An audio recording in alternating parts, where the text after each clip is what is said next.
Is YouTube connecting? We'll be on in just a few seconds. Trying to connect to YouTube, and for some reason... All right.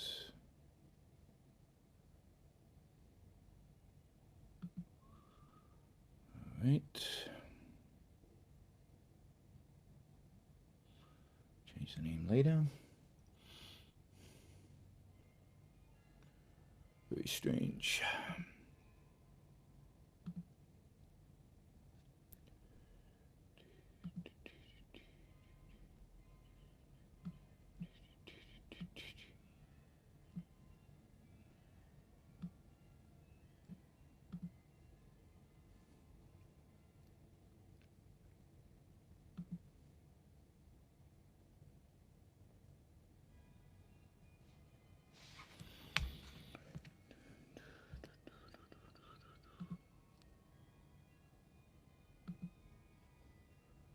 Okay, excellent. Welcome everybody. This is Yaron Brook Show. We're broadcasting from London, England again.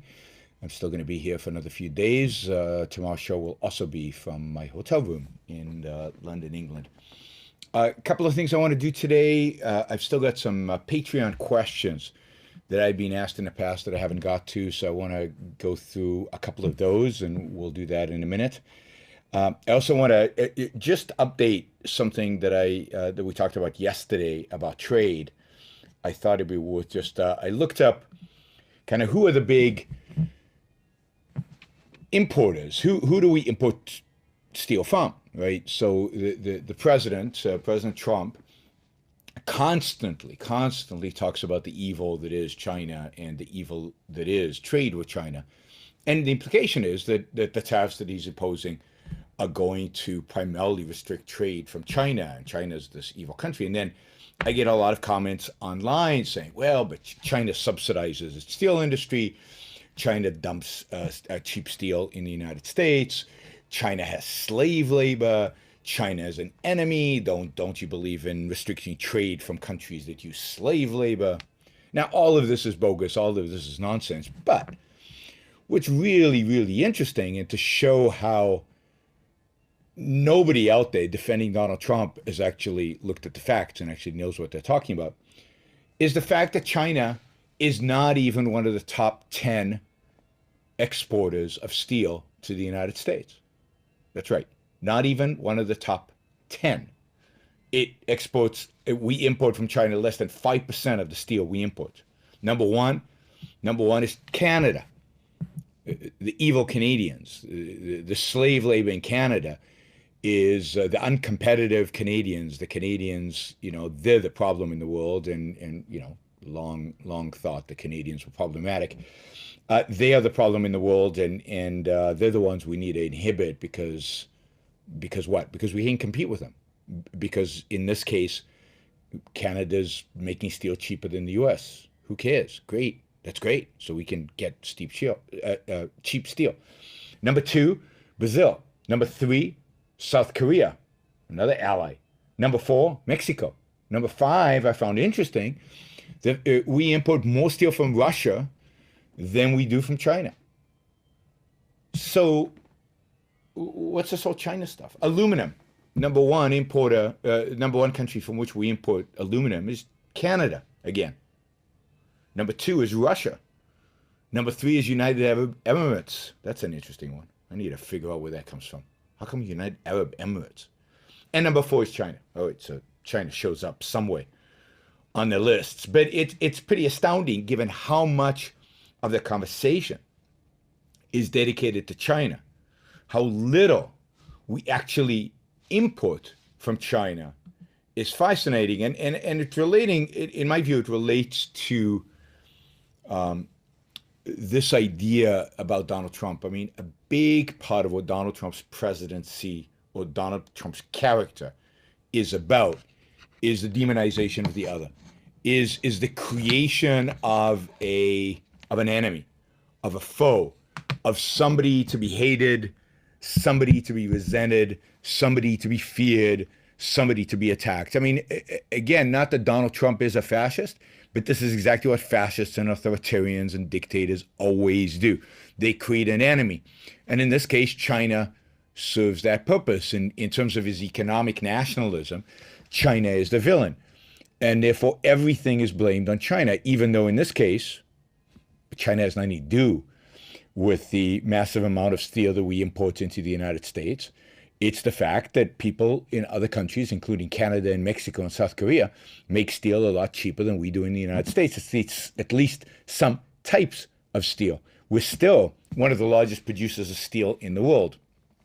Now, part of the confusion comes from the fact that China produces 49% of all the steel in the world. But very little of that steel shows up in the US. What happens to most of that steel? Well, most of that steel gets consumed by the Chinese. Most steel in the US gets consumed for construction. Well, guess what they're doing a lot of in China? They're building lots of buildings, skyscrapers, lots of steel goes into construction. Of course, they also manufacture many goods, just like in the US, and the rest of and their steel goes into that. They also export to certain countries, but they do not, it turns out, export very much steel to the United States. I mean, I know that doesn't matter to most of you because nothing Donald Trump does, it can be bad. But I thought a few facts would be interesting to add to the discussion. So again, I think if you really look at it, all of this hysteria about China is really, really driven by the need of a leader to have an enemy, the need of a leader who leans authoritarian, to blame the other for any failings that we might have. You need a demon. You need somebody to blame all your ills on. And domestically, that is illegal immigrants, or more broadly, immigrants. And internationally, that is China, trade with China. Now, as I documented yesterday, he's also had some pretty bad things to say about trade with Canada, stupidly enough. But, so I just thought some facts. That'd be good. So you can look up. That's what I did. Import steel to U.S. There's some conflicting statistics. Not all the tables have exactly the same numbers. My guess is different years see differences in terms of imports. But the one uniform that you see across all the different tables that you look at is that Canada's number one and that China tends to be number 10 or number 11 in importing steel to the United States. And, a lot of the steel is being produced in Mexico and Canada because of NAFTA, because, NAFTA has provided some fantastic free trade, some dramatic lowering of tariffs, and it's turned out to be far more productive to produce steel in Canada and in Mexico than in the U.S. And I wouldn't be surprised if even some American companies have shifted production of some types of steel to those two countries. We import a huge quantity of steel. So I think, what's his name, Wilbur Ross, said somewhere, what was every complaining about? It's only 1 penny, or it's only one whatever. It's small change. Yeah, but we import tons and tons and tons of steel. Multiply that by everything. These small changes make a massive difference to the cost of goods that are produced by steel. When you raise the price of steel by $25, that is a massive increase to consumers and a massive increase to producers who use steel to produce things. So construction goes up, the cost of construction, the cost of your home, the cost of building goes up. Ooh, the cost of living is high. What are we going to do? Yeah, cost of living is high because we place artificial barriers on the importation of cheap building products like steel. Automobiles, tractors, washing machines, a million other things are made with steel in them. Caterpillar, think about Caterpillar suffering here. Right across the board, we are going to suffer dramatically. All right. Let us see. Yeah, it's kind of funny. Somebody wrote here, some industries only use U.S. steel. U.S. still produces about 5% of all the steel in the world, so still produces quite a large quantity of steel in some localities. And I think Donald Trump passed some regulation at some point, for all those who think he deregulates all the time, passed a regulation that the government projects can only use U.S. steel, even if the steel, I guess, is not suitable. You've got to prefer the U.S. steel, even if it's more expensive. So somebody says that in Florida, I guess there's a bridge code that says you have to use U.S. steel to build bridges. It's so barbaric. It's so stupid. And I'm in the land here in the UK of Adam Smith, who wrote The Wealth of Nations to dispel this kind of nonsense almost 250 years ago. And yet, here we go again. We don't learn a thing. It took England about 70 years really to absorb the teachings of Adam Smith, until the Corn Laws of the 1860s, I think, until they established true free trade, and bam, the benefits were immediate. It's taken the United States a long time to learn the benefits of free trade. Early in American history, we had a lot of trade barriers, and I think the growth of the United States was significantly hampered by the fact that we had protectionist policies early in the history of the United States. It's only really since World War II have the U.S. and other Western countries identified the massive benefits of free trade and try to bring those principles to the world as a whole, and in a sense try to get other countries to adopt those same principles. And the tragedy is that we are now reverting back to barbarism.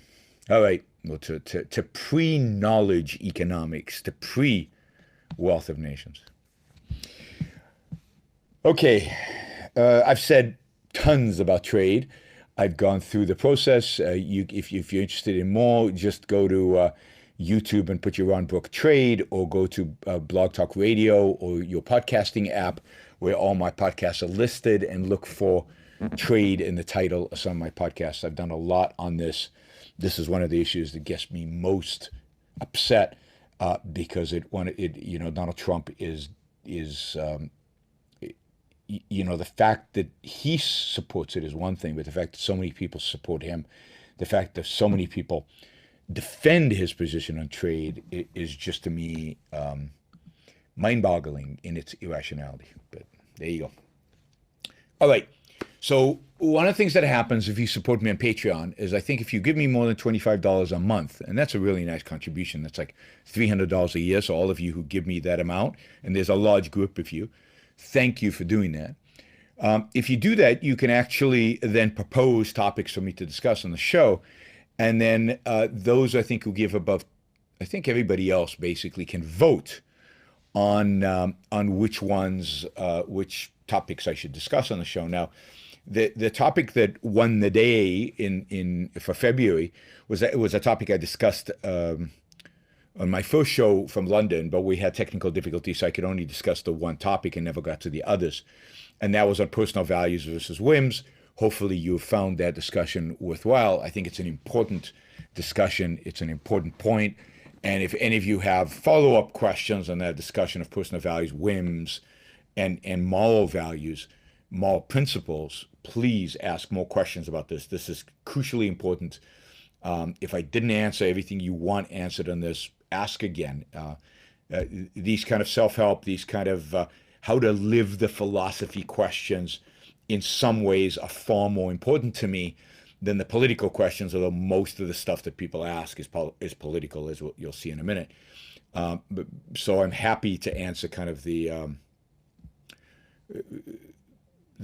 how to apply objectivism in my personal life type questions. So please do so. And again, if you're supporting on Patreon, that should be easy. You can also ask questions by emailing them to me, or it's just that Patreon people get priority, or by asking them on the chats, on the various chats. Although my internet connection for these shows in the UK is not very good. So what I cannot do is actually film this and monitor the chats, because the chats are sticky. They don't refresh constantly, although the chat on YouTube is much better than the chat on Facebook. All right, so let's get to the questions. So today's going to be mostly politics, because these questions, well, two of the questions are politics, and then A couple are not. We'll see how much we get done, and if we get to how many of the questions we get to. Here's a question: the UN and others often regard Israel as an immoral aggressor in dealing with the Palestinians. What facts lead them to draw this conclusion? What is your response? So let me first say that there's actually a book coming out on the whole question of Israel and the appropriate United States position, the appropriate individual's position. Your position as an individual should be towards Israel and the Palestinian case. So I strongly encourage everybody to order that book.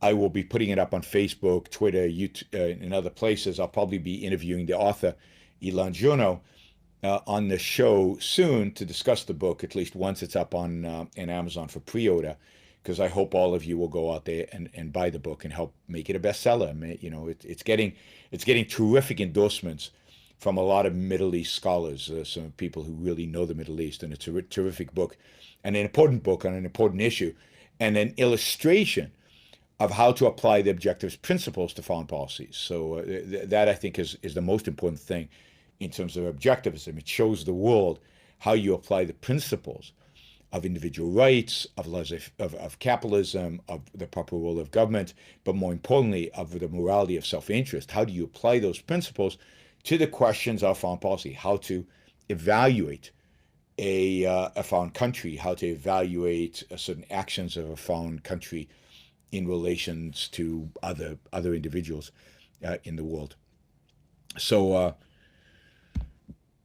strongly encourage all of you to read to get that book when it comes out, when it becomes available for pre-order, and you'll know that because I will advertise it.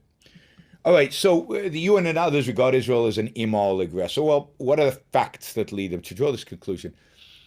I think that one has to conclude when one studies the Israeli-Palestinian conflicts that at the end of the day, there are no facts that lead them to this conclusion.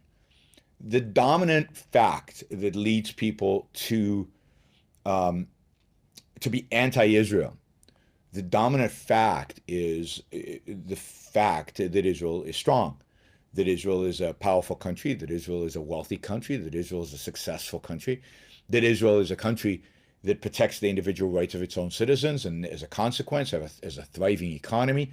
It's a country where individual rights, to the extent that they are protected in any Western country, are protected in Israel, and it is a civilized country.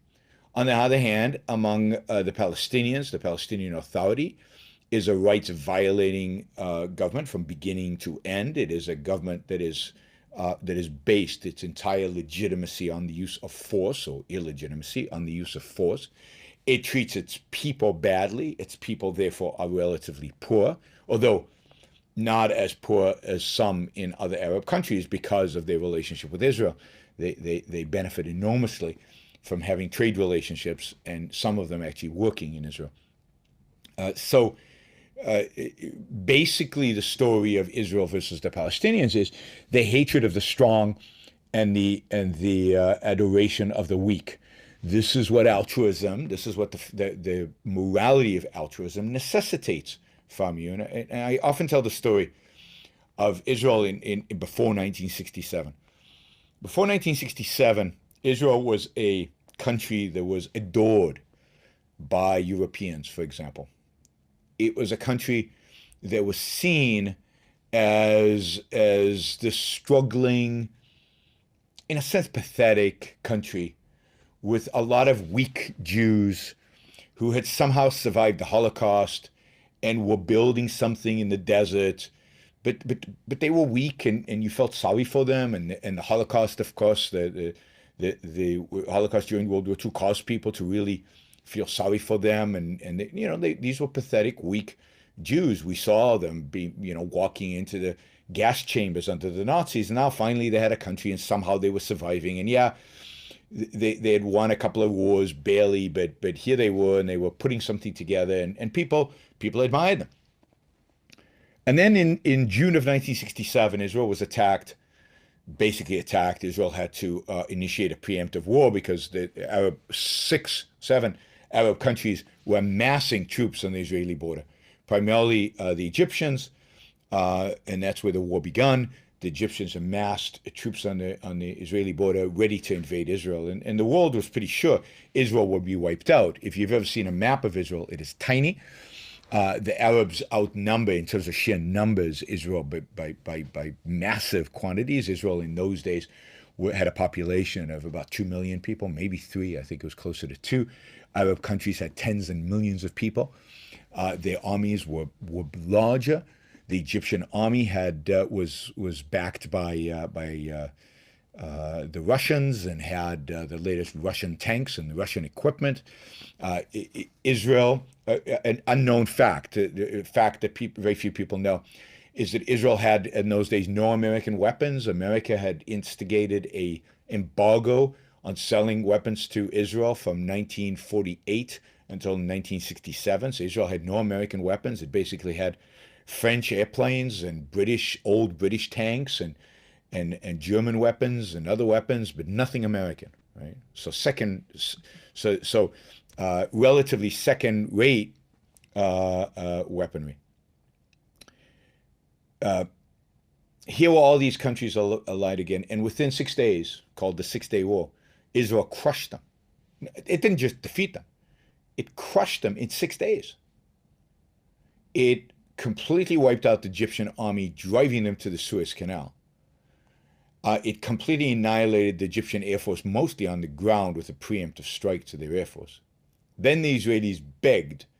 At the same time, as soon as the war started with the Egyptians, with the preemptive strikes, the Syrians attacked in the north of Israel. Now, Syria is like an hour drive from Haifa. They could have gotten to the population centers of Israel quickly. Israel held them back, drove up the Golan Heights in spite of everything, and pushed them back and occupied the Golan Heights. Israel then begged the Jordanians not to intervene, but the Jordanians did intervene anyway. And as a consequence, the war was expanded to an eastern front, where ultimately the Israelis pushed back the Jordanians and occupied all the land between the Jordan River and the Mediterranean. So, Israel won a big, massive, huge, unexpected, unpredictable victory, and came out of the Six-Day War as this incredible power in the Middle East. And the consequence of that is that the West suddenly looked at these Jews, suddenly looked at the state of Israel and said, whoa, these aren't pathetic Jews. These aren't poor Jews. These aren't weak Jews. These Jews are powerful. They just won a war in 6 days against all these countries. We hate them. We don't like powerful Jews. We don't like powerful anything, but we certainly don't like powerful Jews. We hate them. Now, who should we feel sorry for? There must be a victim. If there's a successful people, if somebody's successful, then there must be a victim. And they found the Palestinians, and they turned them into the victim, and they created a whole victim mythology around the Palestinians. But the truth is, historically, that from the time that the first Jews came to Palestine, or the Jews, some Jews, the Jews came to Palestine in the late 19th century, bought land, cultivated it, built industries, built an electric grid, created civilization in the swamps of Israel. Since that time, the Arab population has been hostile to their attempts to bring progress. Since that time, the Arab population has attacked them, tried to murder them, tried to kill them, tried to steal their land, and tried to steal their property. The initiator force, the aggressor from the beginning of time, has been the Palestinians. Now, is everything Israel's done good and right and just? Absolutely not. I mean, in many regards, Israel is a mixed economy like any other mixed economy, and therefore has real flaws. But even with regard to the Palestinians, have Israelis made mistake with regard to the Palestinians? Has their policy been mistaken? Sure. Have they committed, during wars, maybe here and there atrocities? Sure. But in comparison to what the Palestinians have done, and in comparison to the way almost every military has acted throughout human history, Israel are angels in comparison. So by every standard, by the standard of protection of individual rights. The Israelis are the good guys and the Palestinians are the bad guys. By the standard of who initiated force and who continues to use force, and who the Israelis are the good guys and the Palestinians are the bad guys.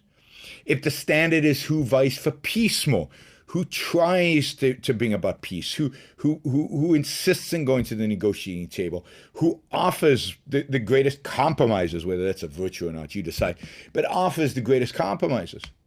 Israel is virtuous, the Palestinians are not. Think about how many times, if you know anything about the negotiations between the Israelis and the Palestinians, the Israelis gave the Palestinians 90% of what they wanted, and the Palestinians turned them down.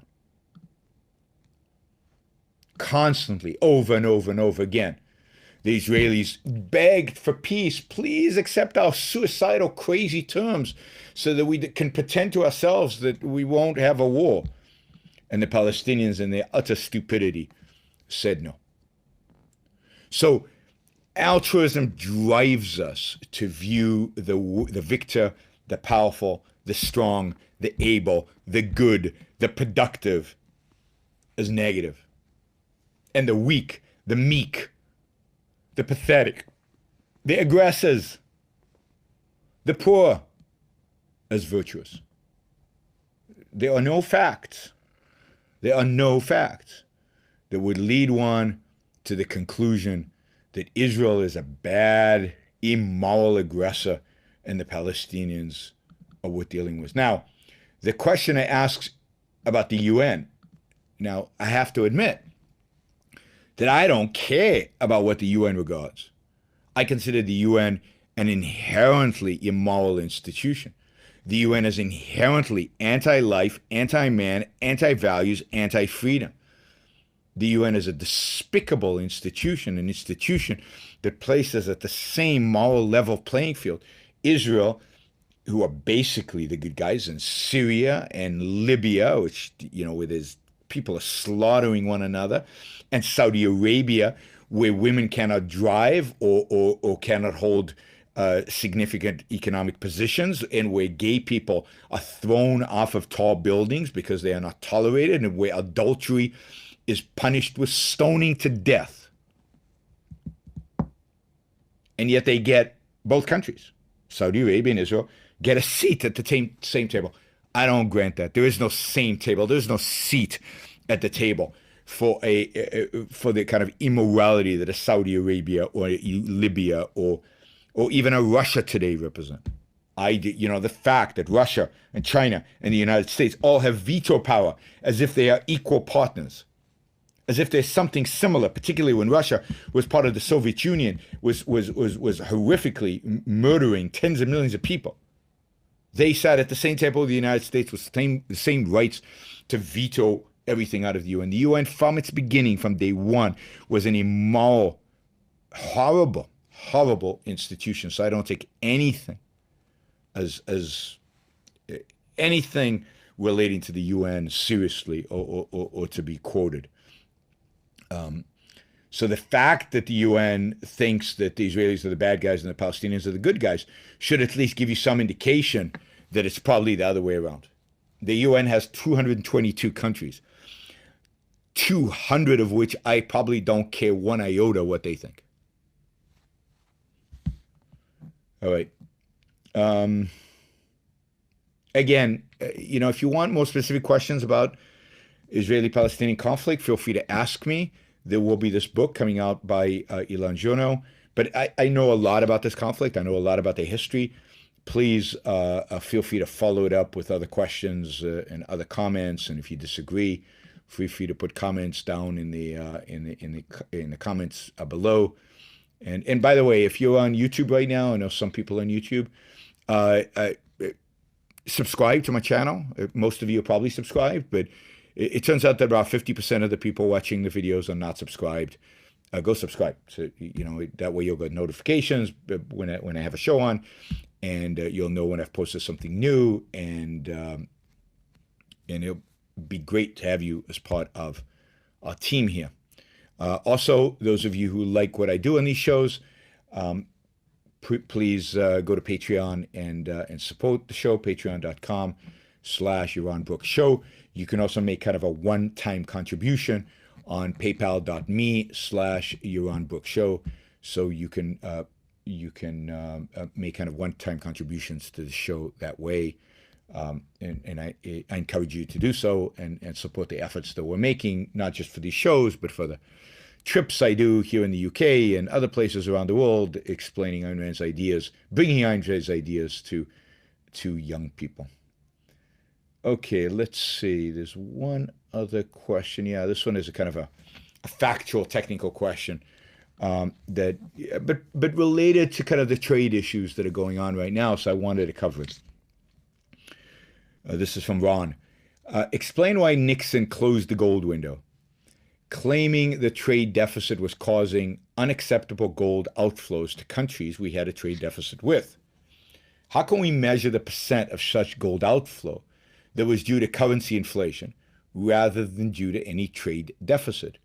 Or is any of the gold outflow attributable to the trade deficit? Okay, so there's a lot of interesting issues that this question brings up.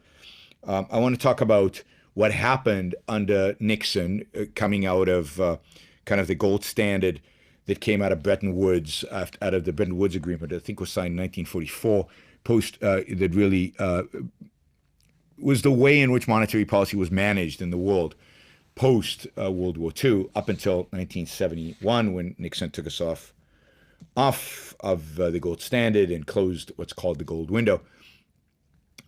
So I want to talk a little bit. I want to talk about that world and what that looks like, and how, well, and then what that has to do with trade deficits, and we'll see not much because of the way it was structured, and then compare that to a world in which there is a real gold standard, a true gold standard, a gold standard that is not a government-run, a central banking-run gold standard, but a private bank gold standard. And then look at gold flows, because then you would see gold flowing because of trade deficits going out and in. But it also has interesting implications to prices of goods in your home country. So I want to talk about those two.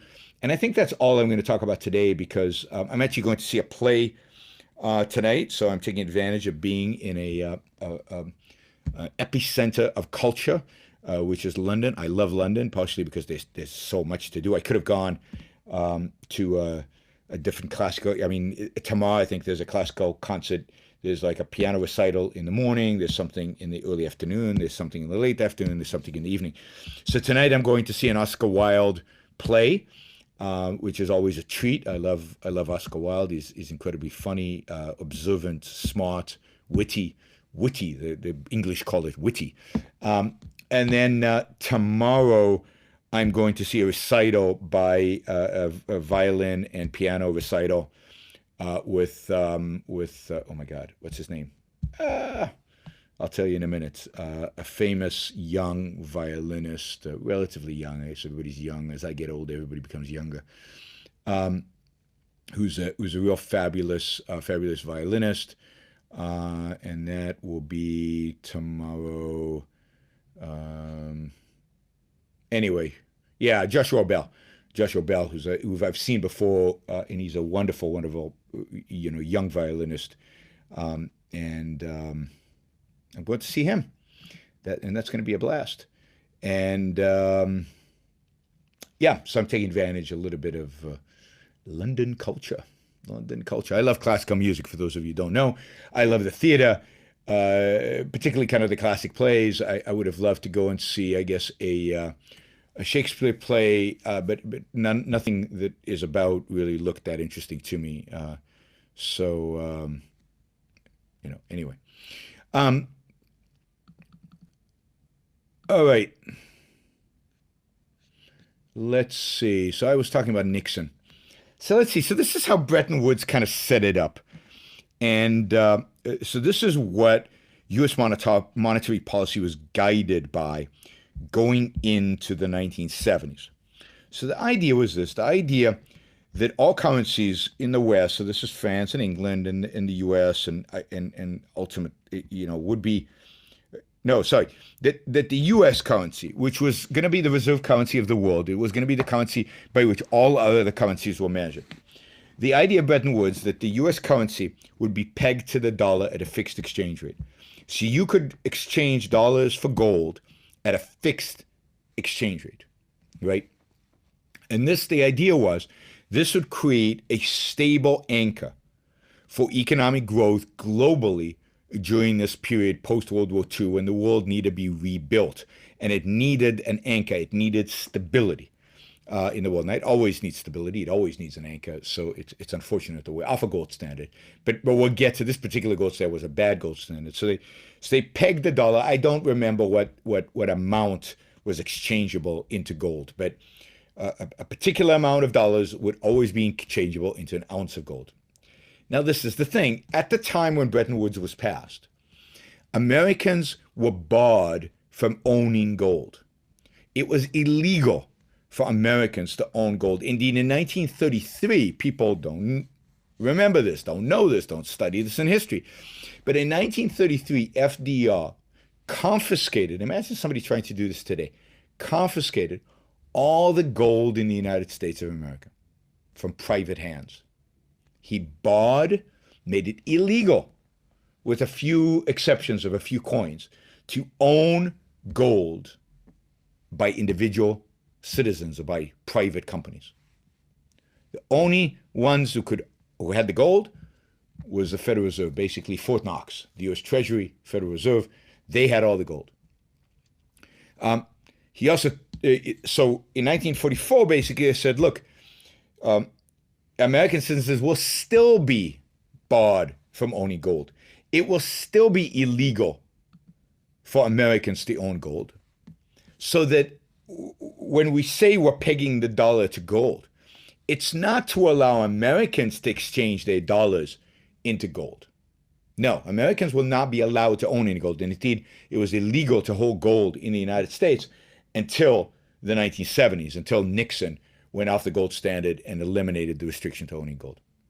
But other countries, other governments, other central banks, they can exchange the dollars into gold.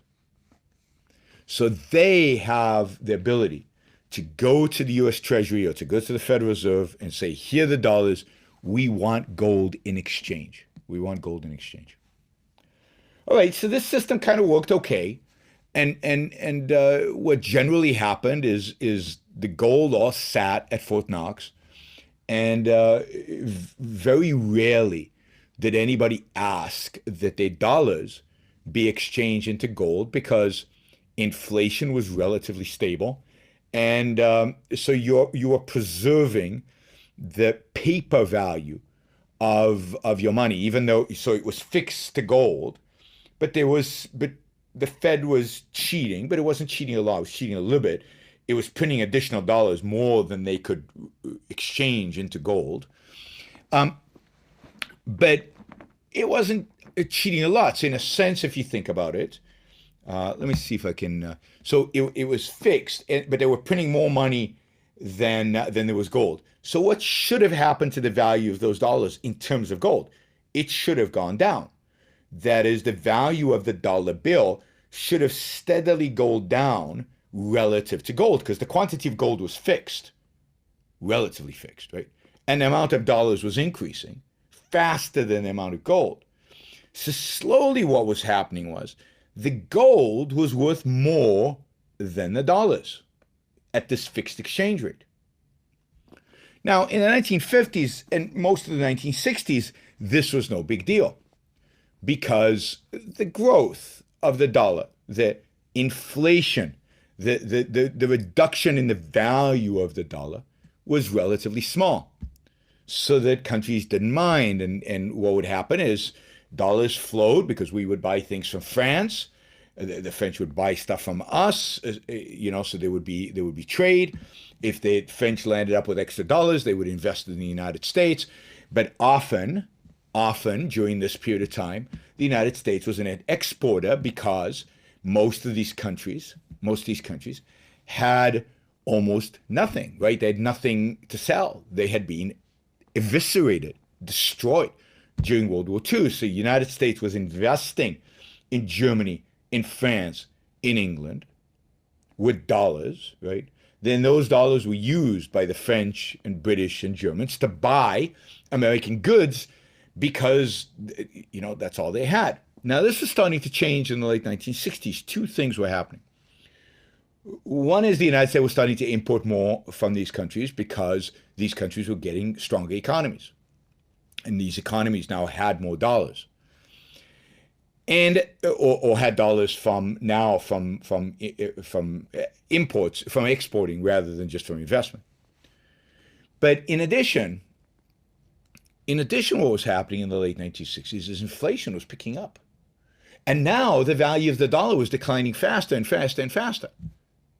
And now, if you exchange the dollar bills that you had in your pocket for gold, the gold was worth much more than the dollar bills that you had in your pocket.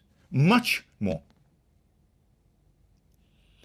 Now, American citizens couldn't do that. They were at a huge disadvantage.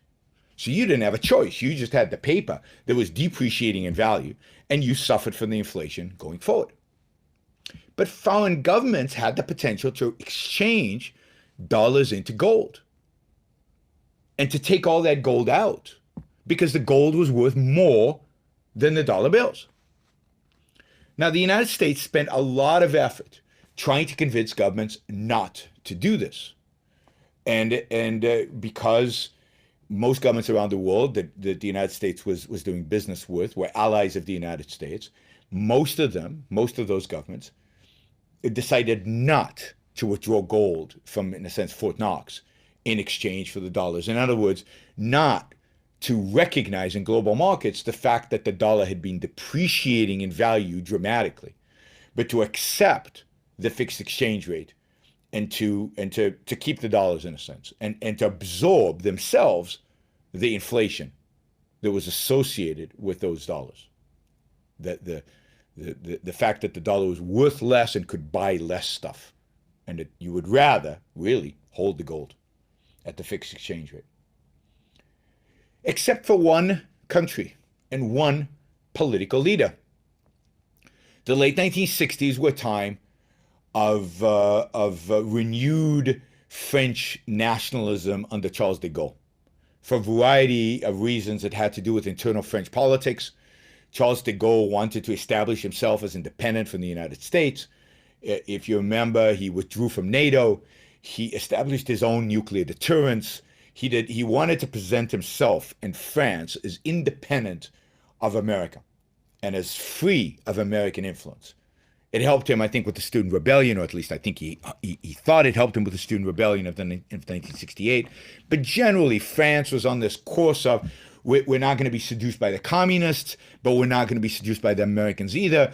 We don't want to be a part of this global fight over communism versus the American form of capitalism. We don't like the Americans. We don't like the Soviets. We're gonna have our own path into the future. And as a part of this, is Charles de Gaulle refused to accept inflated dollars. So the French started systematically exchanging their dollars for gold. And what you started seeing was a systematic outpouring of gold, primarily in the direction of France. Now, this upset the United States. Americans weren't happy. The American government wasn't happy. And the fear was that people would lose confidence in the dollar and its peg to gold, and that there would be a run on gold, that people would, that everybody in the world, all these foreign governments, again, individual citizens couldn't do this, that foreign governments would run on gold, and all the gold in America would basically flow overseas. Again, not because of an import-export imbalance, it had nothing to do with that, but because of inflation, because the dollar was worth less and less and less in terms of gold. So, there you go. That's why Nixon decided to go off the gold standard. Now, he could have done a lot of things. He could have, for example, allowed individual citizens to exchange dollars for gold. He could have changed the gold peg. He could have readjusted it and forced the Federal Reserve to stop printing money like crazy, but quite the opposite. Not only did he go into off the peg to gold, he basically let the dollar float and encouraged the Federal Reserve to print many more dollars. And we went into a period in the 1970s of relatively, in the United States, hyperinflation. Much of the rest of the world went into real hyperinflation. But we went into a situation. Where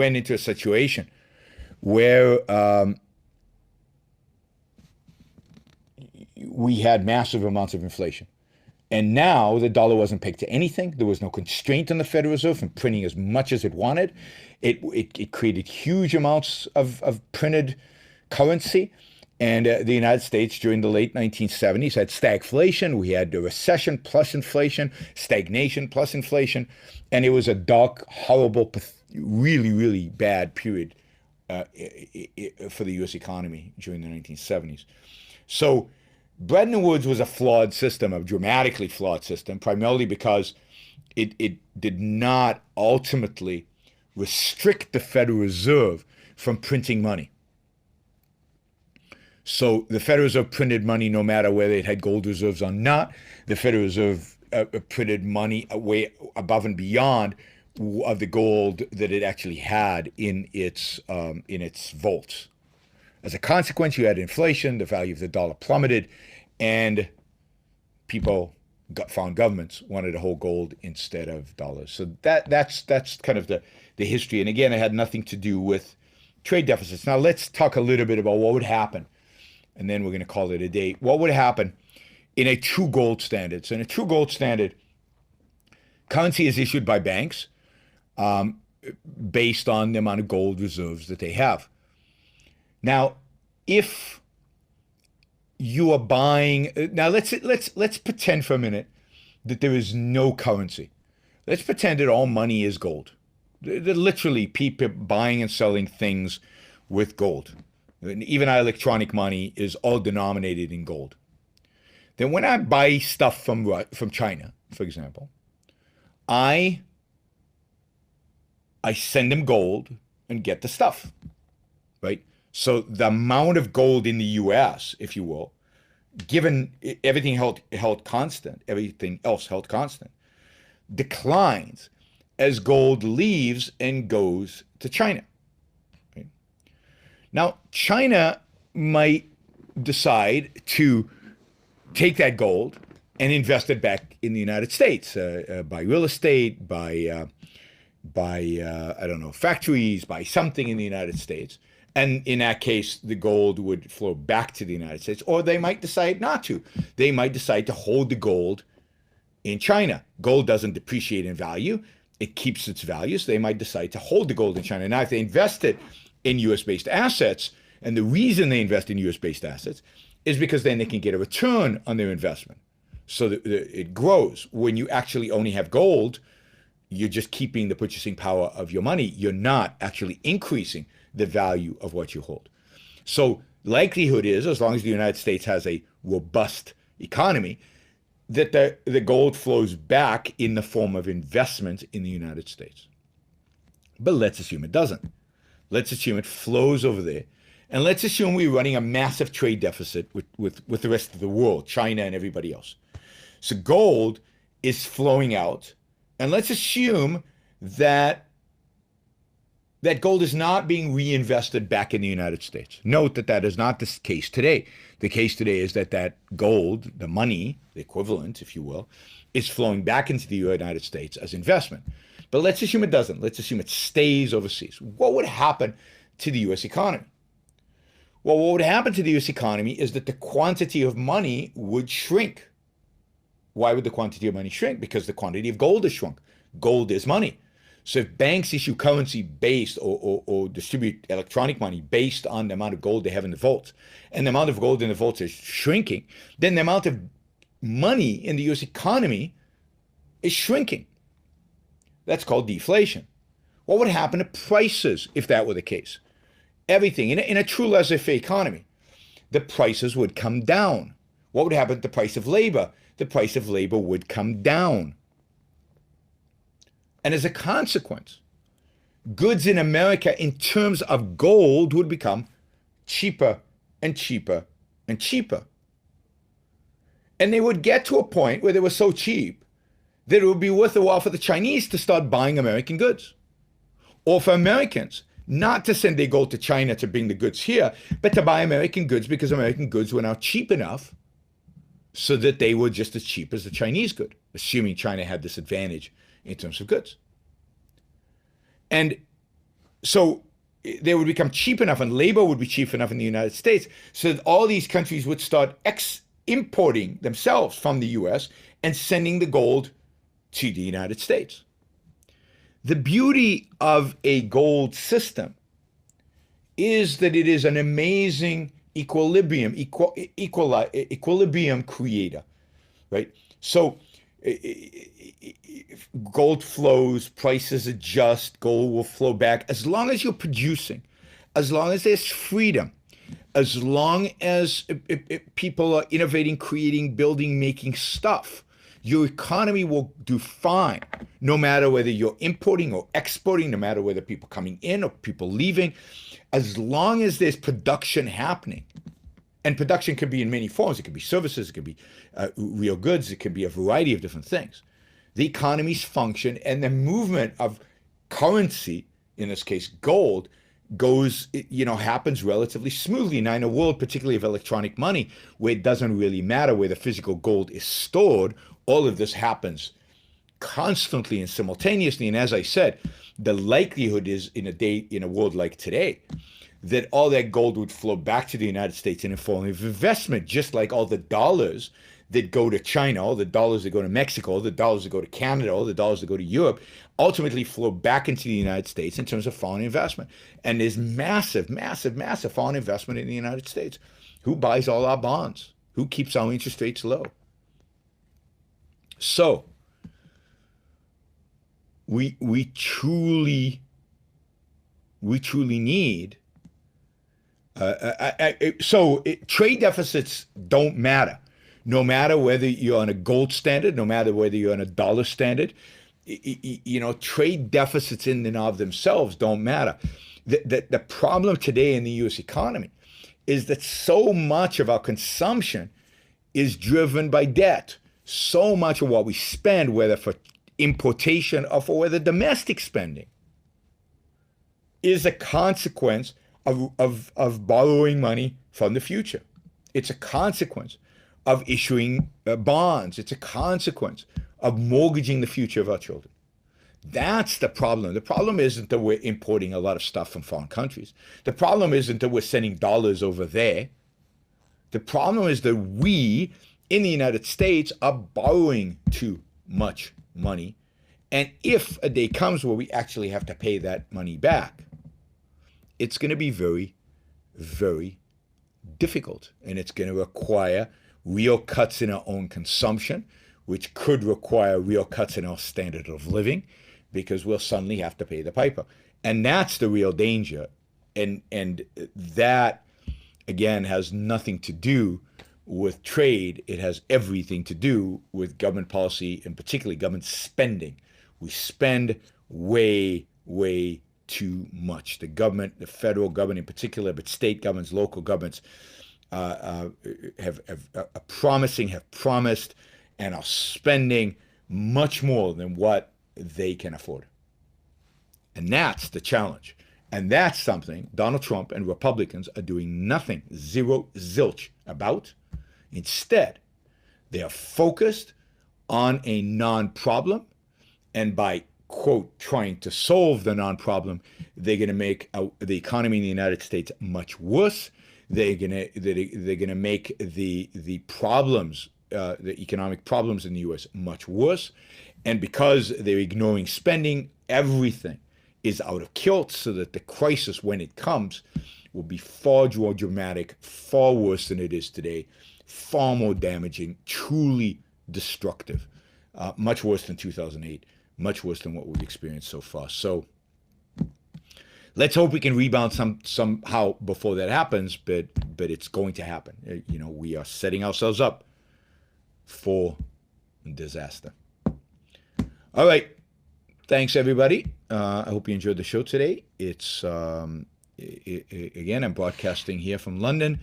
And thank you for following me on Facebook and Twitter. And don't forget to subscribe on YouTube. I'm going to go now to check how many of you subscribed on YouTube. I hope many of you have.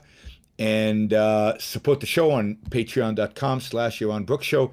And I will see you probably tomorrow, sometime during the day. I'm not sure exactly when. I will be talking to you tomorrow, and I will also try to do some shows during the week. We'll see how that works, depending on my, fairly busy schedule here in London. But talk soon, everybody.